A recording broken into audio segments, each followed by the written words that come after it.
Hi, my name is Avanti, and before we get started, the first thing that I want to say is that I do not want to be holding this mic right now, but anytime that it's on my body, it sounds so muffled. I don't know why. It doesn't matter where I put it, it doesn't matter how it lays, it just always sounds muffled when it's on my person. But when I hold it up to my mouth, it sounds fine, so that's what I'm going to do for this video. It did come from Shein, so.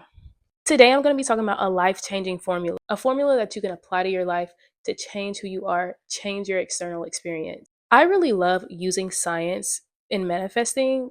I really love analysis, I love logic, and I feel like this information is the missing piece for manifestation.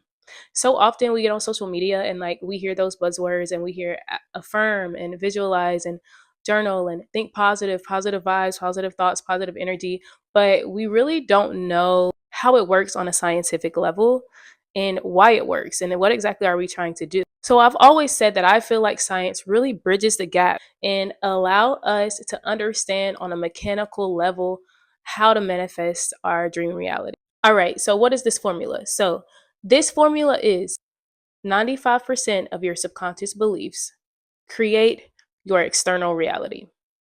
That's the formula. That's the Krabby Patty secret formula. That's the secret sauce. So let's break this down. So neuroscientists have actually discovered that our habits, thoughts, and behaviors all live in our subconscious mind. So what that means is that we think on a day-to-day basis that we are operating from a conscious critical mind. We think that we're making conscious decisions. We think that we're analyzing the decisions that we're making and analyzing our habits and behaviors, and it's coming from our conscious mind.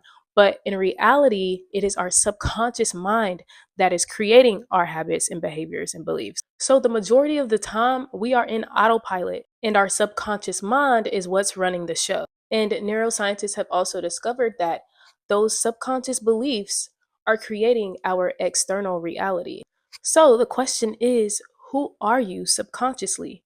Who are you under the surface? Many of us are programmed with negative beliefs. If we think back to when we were just even a fetus in our mom's womb, listening to their rhetoric, we're born, and then their beliefs are pushed onto us, our parents' beliefs, our family's belief. Then we go to school. If your family's religious, you go to church, and all of these beliefs are pushed upon you, and you're programmed through your environment. And unless you just had parents who was already conscious and already knew this information, most of us are programmed with limiting beliefs. We're programmed with beliefs that don't benefit us and don't align with the things that we actually want to experience. But the beautiful thing about it all is that our beliefs can be changed. We can change our beliefs. We can change our subconscious mind. And the way that we do this is through what's called neuroplasticity. So, in basic terms, neuroplasticity is just basically the brain being able to change. It's flexible, it's malleable. And what happens is that whenever we think a thought, it makes a connection and it creates neural pathways within the brain. And the more and more and more you think that thought, the stronger that connection gets. And neuroscientists will often say thoughts that wire together, fire together. And the more that that happens, the stronger that neural pathway is. And also, the opposite can happen. If you stop thinking a thought, then that neural pathway will become weaker and weaker and weaker over time, and to the point where it'll just no longer be used. And that's basically what we'll be doing to reprogram the subconscious mind. We want those neural pathways that are strong to be neural pathways that benefit us, that serve our highest good, that align with beliefs that we want for ourselves, that we want to experience, that we want to desire. Not beliefs that tell us that we're not good enough or that we lack, struggle is necessary, whatever the limiting beliefs may be. We don't want to align with that because we don't want that to be our experience. So, how do we change our subconscious beliefs? How do we change our subconscious mind to align with the beliefs that we want to experience? One of the best ways to reprogram the subconscious mind is using a relaxation tool, a relaxation technique like meditation or hypnotherapy.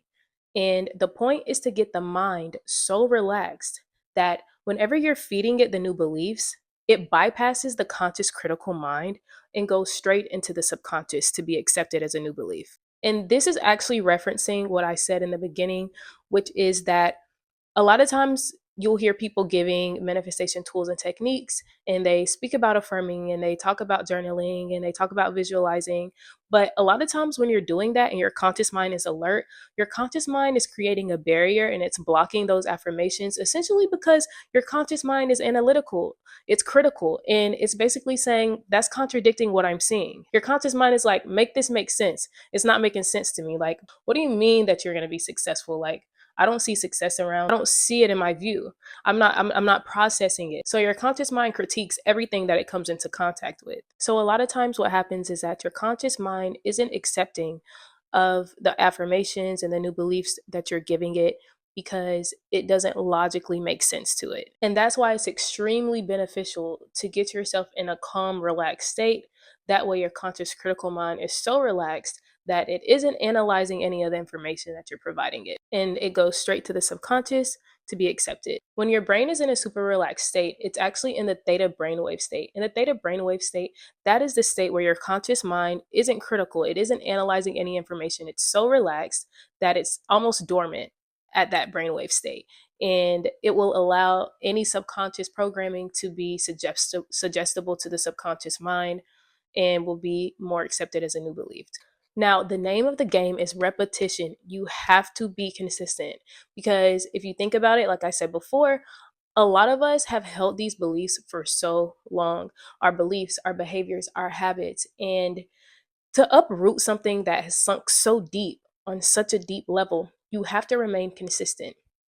I don't like to put a time limit on things because anything is possible, but you do have to remain consistent. Because again, think about those neural pathways. The ones that are the strongest right now are the ones that you've had for the longest, the ones that you think the most of, the ones that continue to fire off day in and day out. So you have to strengthen those new pathways so that they can then become the dominant pathways. So whenever you are in that relaxed state, when you get your body and mind to the point of super relaxation, you want to then begin giving yourself affirmations and or visualizing whatever it is that you want to experience. Visualize yourself being successful, having money, being healthy, being happy, whatever it is that you want, whatever new beliefs that you want to have in your subconscious mind, whatever new beliefs that you want to experience, you want to give yourself those affirmations and those suggestions while you are in a state that is super relaxed. It's also really good to feel the experience of that new belief. Your emotions are actually one of the mediums to the subconscious mind, how it communicates. And so whenever you're able to get yourself to really get in a feeling state of whatever it is that you want to experience, whatever affirmations you're giving it, then it will allow the subconscious mind to be more accepting of that belief. I don't stress about the emotion too much. Most of the time, I can get myself in a good feeling state, but if I don't, oh well, it's not a big deal. It's still extremely beneficial because your subconscious mind is now wide open to receiving whatever you're telling it in that moment, even if you don't apply emotion to it. Because sometimes I just like we're human and, we're like breaking a sweat trying to make ourselves feel something in the moment. And if you can't in the moment, it's still extremely effective. But whenever you can, applying emotion is going to be definitely beneficial because essentially what you want to do is you want to feel it real. That's how I like to say it. Feel it real. Feel the experience so vividly that your subconscious mind thinks that it already happened. Literally have your mind live in the future.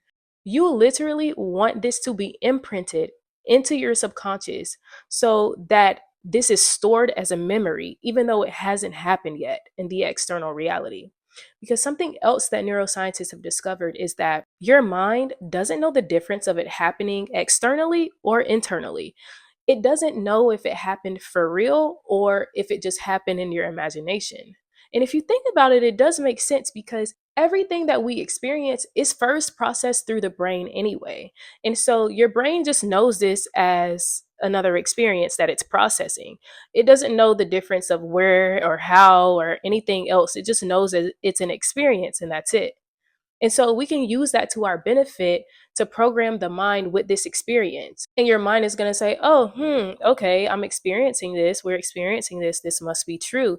This is the new reality. This is the new experience. This is the new truth. Let me download that. Let me save that in the files. All right, so we've discussed the neuroscience behind the subconscious mind, how it creates reality, how we operate in autopilot most of the time, and how to change those subconscious beliefs. Now we're going to talk about that 5% that isn't in the formula. The 5% is your conscious mind. Even though that's such a small percentage compared to the 95%, the conscious mind can still be addressed. So, what we want to do with the conscious mind is we want to reinforce everything that was discussed initially. Since the conscious mind operates in logic and reasoning, that's exactly what we want to use to appeal to the conscious mind. So, we want to use data, analysis, logic in order to show the conscious mind that this is true, this is real. And listen, there's been so many studies, there's so much data out there, there's so much information out there to reaffirm everything that's being talked about. There's so many books written by scientists, neuroscientists, behavioral scientists, where they have done experiments and really put in the work in order to show that all these things are true. This is what happens. This is how these things are created. This is what happens internally and externally through the subconscious mind. And so, since our conscious mind is critical and it wants logic and reason, that's exactly what we're going to give it. Another great way to do this is through watching documentaries. Watching documentaries specifically about people achieving success, people doing the impossible, people overcoming absolutely insane statistics, people manifesting their dream life, people speaking it into existence. Watch YouTube videos, TikToks, documentaries of just people achieving success, entrepreneurs, whatever it is, whatever appeals to you, because this is also going to prime the conscious mind and reinforce all of this information. And there's actually a reference to this in neuroscience called mirror neurons, where basically scientists have discovered that whenever you are watching someone achieving success, the neurons in your brain mirror that success and mirror that experience in your mind. So it's also a really great tool to use not only for the conscious mind, but for the subconscious as well. But the conscious mind is logical and it is reasonable. And so that is why it's often where people run into issues and their techniques and tools aren't working. And it's because, again, this seems to be the missing piece. This is a missing link because a lot of people aren't using the subconscious directly. They're not going to the source, they're not going to the root of it in order to replace the programming with new programming. So let's recap. Neuroscientists have discovered that our subconscious beliefs create our reality. Who are you subconsciously? Well, take a look at your external reality. That will tell you. If you see things that you don't like, here's how you change your subconscious beliefs. Put yourself in a super relaxed state. Feed yourself the new belief system that you want to have, that you want to experience. Do it as often as you'd like. Just make sure you're consistent. Also, saturate your conscious mind. Saturate it with information that reinforces these beliefs, that reinforces this is logical. So, what happens next? Success happens next. You will literally come out of this with a new mind, with a new physiological being. When you go into autopilot day in and day out, your new autopilot system is a system that is aligned with everything that you want to desire. Your subconscious mind will automatically manifest positive things for you because you programmed it to. This is why the great Neville Goddard said, you will lose free will to the subconscious mind. I think that's how it goes. It goes something like that. And that just encompasses this entire video. It is your subconscious mind that is creating this reality. And if you go to your subconscious, you go to the root and you take out everything that you don't want to experience and replace it and reprogram it with everything that you do want to experience, then that will become your new experience. It is inevitable. One last important thing that I have to mention before I go. Have fun. Have fun. Have fun. Make it fun. And I'm always trying to remind myself of this and remember this as well. But have fun. Life isn't that serious. Laugh. Have fun. Have fun with this, with these techniques and these tools. This should give you solace in the fact that nothing's permanent. There's always a solution. There's always a solution. And this information has changed my life so much for the better. I'm like, and I've only been applying it to my life for a short period of time. So I experience life so differently, and I'm such a different person. And I love this topic and I'm passionate about it. And I am currently in school becoming a certified hypnotherapist so that I can service other people and help people directly change their subconscious beliefs, change their subconscious mind so that they can change their life. So I really hope you liked the video. Thank you so much for watching. I will see you in the next one. The limit does not exist. The limit does not exist.